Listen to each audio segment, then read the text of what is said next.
Hey everyone, Mike Andes, LandscapeBusinessCourse.com, and today I'm going to talk to you about profit sharing. Now, we have profit sharing programs for our general managers and for estimators and people like that, but today I'm going to talk specifically about the profit sharing program that we use for our field crew. Guys out in the field, mowing lawns, doing landscaping every single day. In my opinion, the most important people in your business because they're actually the ones making you money. Selling jobs, answering the phones does not make you money. It costs money, it's an overhead. The people actually out in the field working hard are the ones who actually earn the revenue for our businesses.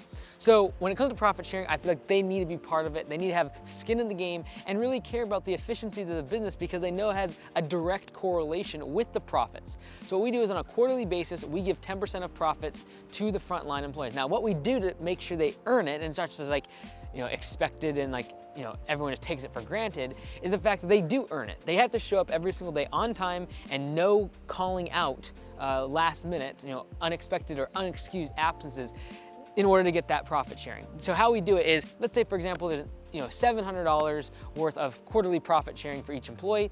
They need to be there for the entire 3 months. They can't show up 2 weeks before the end of the quarter and get profit sharing. It's not fair. They need to be there for the entire quarter.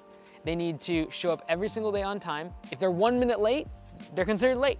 If they cancel 20 minutes before they're supposed to be at work and they say, oh, I'm sick, I'm not showing up today, that's an unexcused absence. So what we do is, if they do that one time in a quarter, that would half their profit sharing. They go from 700 to 350. If they do it a second time, it wipes out completely their profit sharing and there's no more profit sharing for them. What this incentivizes is people, number one, sticking around and staying for the full solid 3 months. It also incentivizes the fact that and compensates for the fact that when someone's training and they're new, the first month they're not as efficient, they're not as profitable, and they're potentially actually taking time away from the people training them, and on P4P, that affects the trainer. They can't make as much money. So it really calibrates that, and it makes sure that everyone is accountable to each other by showing up on time. Because again, on P4P, on pay for performance, if there's two guys working together and someone shows up at 7 o'clock to load up all the materials and get everything going, someone else shows up late at 7:40 and just jumps in the truck and goes out and mows, on P4P, they're going to make the same amount of money because it's a percentage of the revenue. But it's not fair the fact that someone was late and they're gonna make the same amount. So profit sharing though takes that into account, and literally being 1 minute late could cost you hundreds of dollars on your quarterly profit sharing.